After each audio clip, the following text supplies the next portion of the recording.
Greetings, everyone. Welcome back to Blade Bias. My dream has come true, boys. Ever since I got into the Balisong hobby, Balisongs with comb blades have always intrigued me. It has always been something that I have looked at and said, man, I would love to be able to flip a Balisong and be able to comb my hair. Use it as a tool rather than just a trainer, and actually have a reason for EDCing something that maybe isn't a knife. But the problem is the combs never flip well, ever. I remember there was one point where one of the clone companies showed off some like original design that had a comb blade, and I was really interested in that, even though it was from a clone company. But it never came out, or maybe it did and I just missed it. I don't know. But LDY has answered my prayers. Oh my gosh. This is not going to be like a showcase style where I kind of tell you should you or should you not buy this. I mean, I'll probably throw some of that in there, but this is literally just going to be me gushing about the fact that I finally have a good flipping comb. It's incredible. I'm incredibly biased towards this thing because of that, but like I've been looking for this for like 2 years now, since I got into the hobby, which I guess my 2-year flipping anniversary was like a week ago, which is crazy because I missed it. So whatever.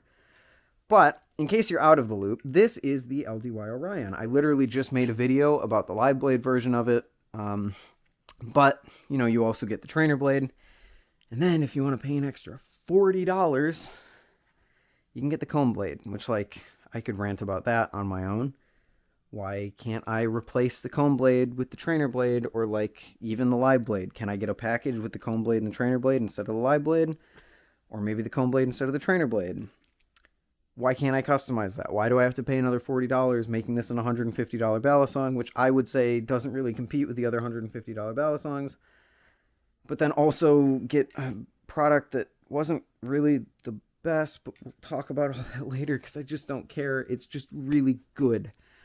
I'm okay with that because I got the Orion secondhand, which means that with the purchase of the comb blade, it about comes out to the price. I think it's just slightly higher than the price of a new Orion, so you know what? I'll take what I can get. It flips so good. It flips so good. Before we get into it, I'll talk about the trainer blade for a second because I switched these and just tried the trainer blade.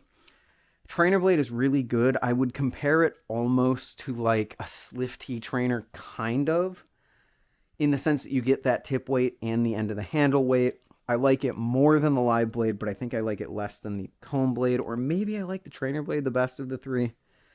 It's good, but disclaimer, I flipped it completely dry and with awful tolerances because the bushings for the trainer blade that were in like the extra hardware thing were horrendously oversized, which I think they're supposed to be, so it's not like a complaint or anything, but it flipped good. It had good tip weight, had good end weight. It was good. I liked it. Great.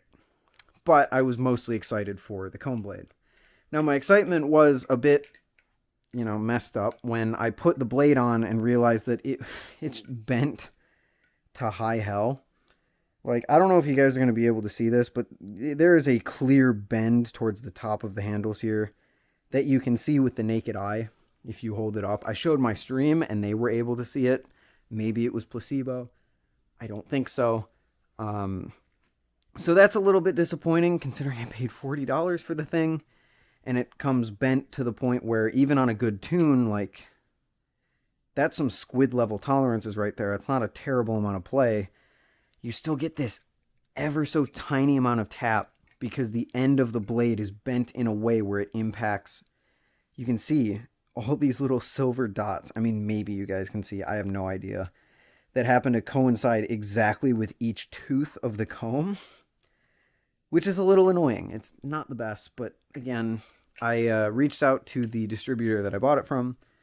They should be hooking me up with a replacement, so that's cool. And in my realization of that, I decided, hey, let's just like take a blowtorch to this and try and heat ano it. And it kind of worked. It's kind of discolored. I don't know if you guys are going to be able to see it, but like you got some blue in there, you got some gold. I think it looks cool. Got a little discoloration to it. If you want to complain in the comments about how, oh my god, you just ruined your blade by heating it up, I don't care. It's like a scrap blade. I don't care. I'm getting a new one. Just be quiet. But I've been rambling long enough. Let's finally talk about how it flips. Unless we should talk about how it combs hair first. I'm just kidding. We'll get into how it flips. It flips so goddamn well.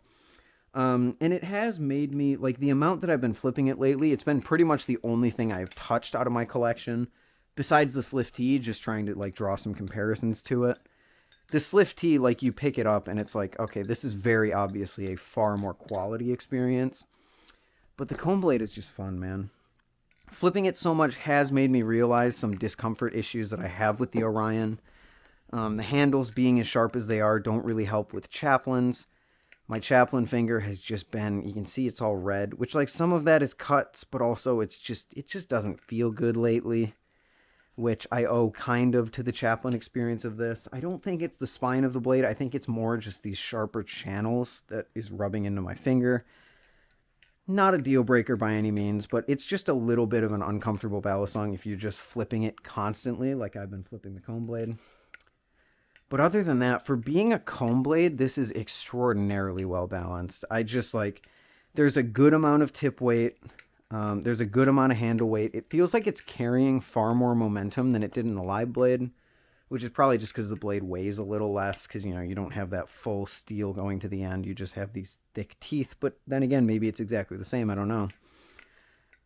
So the balance of it I would describe as almost outer weighted, meaning hot spot in the tip, hot spot in the end of the handles, but I think it's more of a bottom weighted balisong with the ends of the handles just carrying a lot of momentum.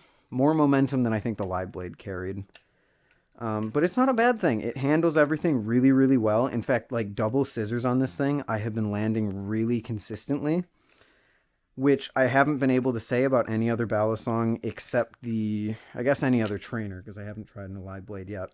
But any other trainer besides the Prisma Pro and the Squid Trainer are the two that come to mind. I was getting consistent double scissors on, but this one, like, as far as flipping goes, like, I am consistently able to land stuff that I really am not able to land on some other trainers. So it's really great. Like, I don't know, man. I really like it.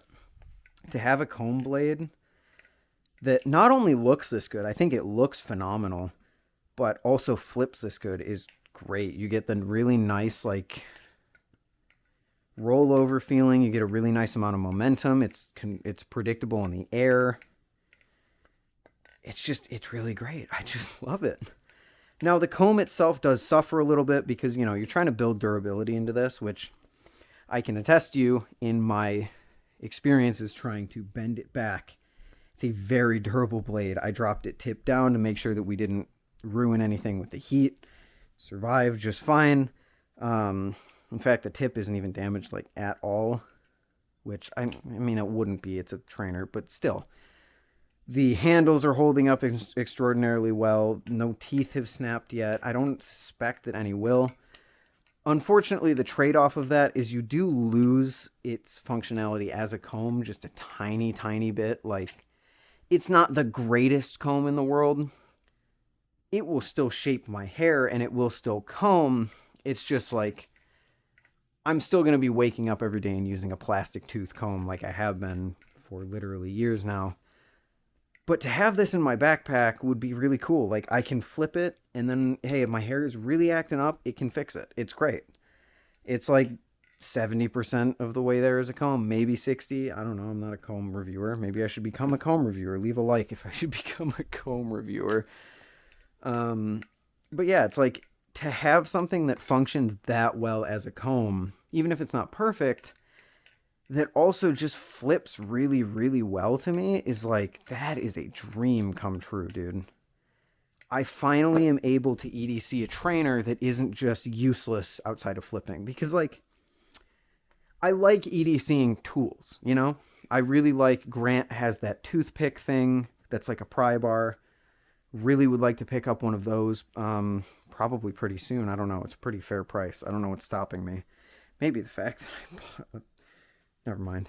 But, like, carrying a trainer is like, yeah, I don't flip in public that often. I much rather, like, I would rather carry a knife, but you can't do that all the time. So having a trainer that functions as a comb, which like not only I can explain very easily, oh no, this isn't a knife, this is a comb. And then also it's a flipper, but I can also use it as a tool of some sort, makes for probably one of the best EDC trainers I have in my collection, because it has a use. And I love when things have a use outside of just flipping, you know? So this will probably be my main thing that I carry around on me basically everywhere, which is really cool. And it's just, it performs really, really well. Now, like I said, the Orion, like overall, little bit uncomfortable. It was actually surprisingly easy to take apart. Tolerances aren't the best, but I think that's more due to the blade, like the bend in the blade, because the play on this is pretty good. And it was extraordinarily easy to take apart and put together, which is something that I wasn't really expecting from something like the Orion, or something, a company like LDY, which consistently I've heard has people having nightmares taking apart their Siriuses or their Cygnus. So to see that this was fairly easy, or at least mine was a breath of fresh air, honestly. I was worried it was going to be this nightmare process. It wasn't. It was pretty good. I would say, just as far as the Orion goes, I've learned that while the middle of the handles are great because you have this amazing chamfer that makes them almost feel like round handles. It's hot in my room. I'm kind of running out of breath just talking here. I don't know why. Well, because it's hot, but whatever.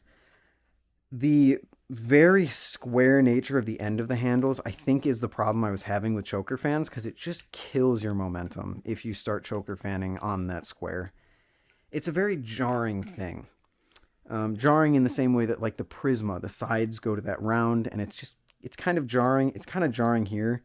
You have the middle of the handles, which are really well rounded, they almost feel like, even though they're not round. And then you get to the end of the handles and it just becomes a brick. And I don't really like that, but, you know, it is what it is. So overall then, in terms of how well I enjoy this flipping, this is probably, again, take this with a grain of salt, because like I am extraordinarily happy. I just cannot describe how happy I am to have a comb Balisong that flips well. This is probably my favorite $100 trainer. But then again, calling it an $100 trainer is a bit misleading, because you have to pay $100 for the Orion, and then $40 for the blade, and then maybe even some extra money for extra hardware for it. I don't know. LDY, please just let me buy the comb blade already on the Orion. I would happily give up one, maybe even both of the blades for this. Let me just, like, if you want to take the live blade but give me the comb blade, please just put it in the box, please. It's such a cool thing. But selling it as an accessory that's almost half the price of the knife itself is just, it just rubbed me the wrong way. And the only reason I did it was because, you know, secondhand Orion. So I had the extra money to spend, whatever. So that's my experience with this. Definitely plan on seeing this in a lot, because like I just enjoy flipping it. I just enjoy how it feels, besides the slight discomfort. And I just enjoy looking at it and using it, and I just think it's so cool, especially now that I have like this heat discoloration on it. It's pretty cool. I explained the heat discoloration, right? I think I did. If I didn't, whatever, I'll make another video. But yeah, that's the Orion comb blade. A dream come true for me. Hopefully the new blade that I get fix the bending issue so that I don't have to deal with all these little silver marks on the inside of my channel from the blade rub, but it's a cheap trainer, whatever. Anyway, thank you all for watching. Thank you for bearing with me through my endless rambling, and I'll see you on the next one. Peace.